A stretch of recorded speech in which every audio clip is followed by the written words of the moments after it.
Hello and welcome to another Cliff Reviews Art House. This time I'm reviewing the documentary Architecton, directed by Viktor Kossakovsky. So this is a film that would only be seen in an art house cinema. At the end of the film, the room was in silence as we all sat there through the credits. I caught the glance of one of my fellow viewers and we acknowledged each other with a small smile, like we're members of this hardcore art house cinema club. Or you could argue that we're recognising that we're both mad enough to sit through such a slow, minimalist film. The Curzon website describes this film as an epic, intimate and poetic meditation on architecture, and how the design and construction of buildings from the ancient past reveal our destruction and offer hope for survival. It's definitely epic, it's definitely intimate, and it's definitely poetic.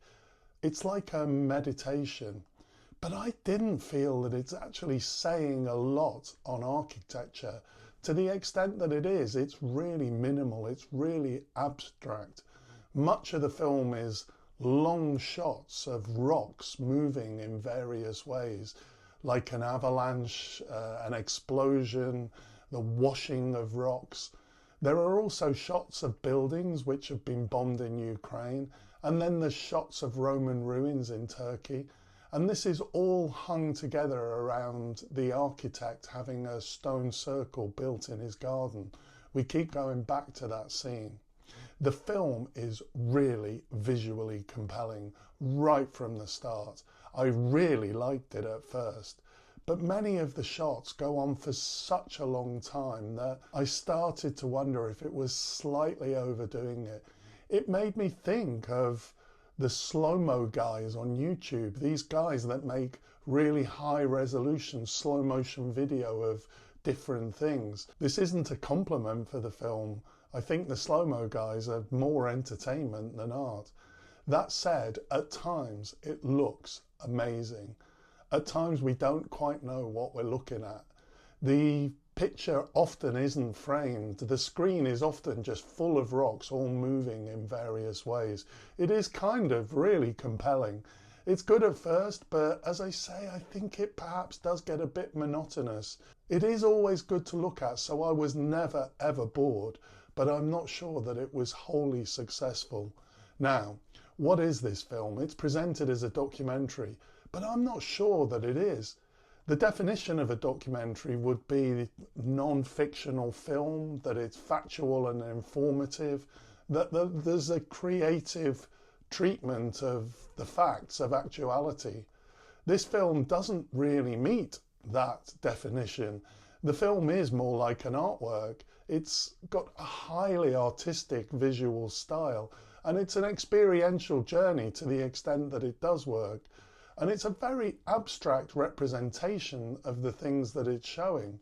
So if it is a documentary, it's abstract. Very little information is given. But it doesn't quite work as an artwork either. In the end, it is a collection of just visually arresting shots. I'm not sure that I can find any real purpose apart from that it's visually compelling. And this brings us to another point. It's supposed to be about architecture. The majority of the film is exploring rock and stone. It's exploring the visual textures of ruins. It doesn't engage with architectural theory, with history, with design practices. There isn't really much architecture here. Or again, if there is, it's very abstract. Another question that I have about the film is whether it used drones too much. A lot of the footage is clearly taken by drones. This allows amazing long sweeps of large vistas of rocks and stones, and it allows a lot to be in the picture. But I kept thinking, oh, here's another drone shot. I'm not saying that any of the drone shots aren't interesting. In fact, they all are. But it just made me wonder whether drone footage is as effective as more conventional camera work. I had that thought so many times that it did start to make me think, is this being overused? Drones provide a very different filming method. There's much less control of framing, of camera positioning, and of the camera's movement. They're less intimate because no one is physically close to the camera. I googled this and there actually is quite a lot of debate around this point. In Architecton, my gut feeling is that the drone is overused. It creates a distance, and actually this raises another point about the film. It had no emotion in it. This is in stark contrast to Kossakovsky's previous film Gunda, which is very emotional. There are some really clever shots. There's a shot where we're zoomed in on the rocks, and then there's a long, slow pan out to this massive mountain layered by quarrying. There's a shot from a camera in the bucket of a digger, creating this kind of strange effect of rocks in the foreground that almost seem unreal as the back scene shifts in a strange way compared to the static foreground rocks. There's some shots, and I'm not sure of the technicalities here, they're either overexposed or they're infrared shots, but they give the grass and the trees an absolute brilliance. It makes them so white and ghostly. Another shot shows these rocks moving where it looks like they're floating in space. This is why the film was never boring. Most shots were really compelling. And if one wasn't, another one was just around the corner. I mentioned that the various different cliffs were hung together around the circle being built in the architect's garden. The architect talked of this as a magic circle. I didn't really feel that there was any magic here. There was no sense of mystery, of sacredness or divinity. I didn't feel that there was any deeper meaning or transcendence in this process of building the circle. It didn't feel that circles were really present in all the images of the rocks or the buildings that we saw. There were some kind of arches which were elements of the circular, I guess. But given that there was no transcendental element to the circle building for me, what I did notice was that the architect was standing and sitting around while two workers did most of the work. It emphasised a kind of hierarchical situation, which further emphasised the lack of any mystery or sacred purpose of the circle. I'm not sure that this was intended, but this is what came up for me. Given the minimalism of this film, the device of the circle hanging everything together seems critical, yet it just didn't work for me. There is good music in this film, extensive use of music.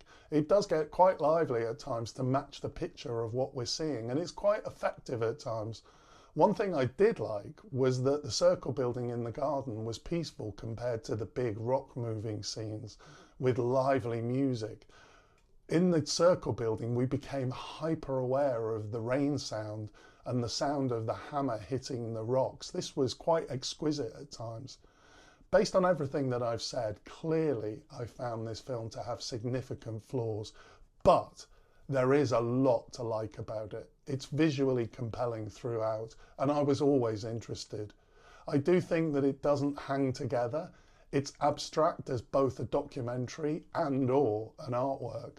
But there is something to all of this. I'm very happy I've seen it. At the end, however, I think the film really lets itself down. It's like it suddenly gets worried that it's too abstract. In the epilogue, there's a conversation between the architect and the filmmaker, Kossakovsky. First, this didn't really feel very natural, this conversation. And second, they discuss the question of why build ugly buildings that only last 40 years when buildings used to be built to last 400 years. It's like they're trying to put some context into the film, and I'm not sure whether it's successful in actually doing this. But what it is very clunky. It's very obvious. It's very literal. The film is so abstract that I think it was best just ending as it was. To have the filmmaker pop up in the documentary to give us a hint of what he wants the film to be about felt really problematic given what an abstract, minimalist film this was. Overall, this film definitely isn't for everyone, and I do think it has serious flaws. But if you're in the mood for a contemplative artwork that's visually very compelling, then I would say it's actually worth seeing. I'm certainly glad that I saw it. Thanks for watching, and I'll see you next time.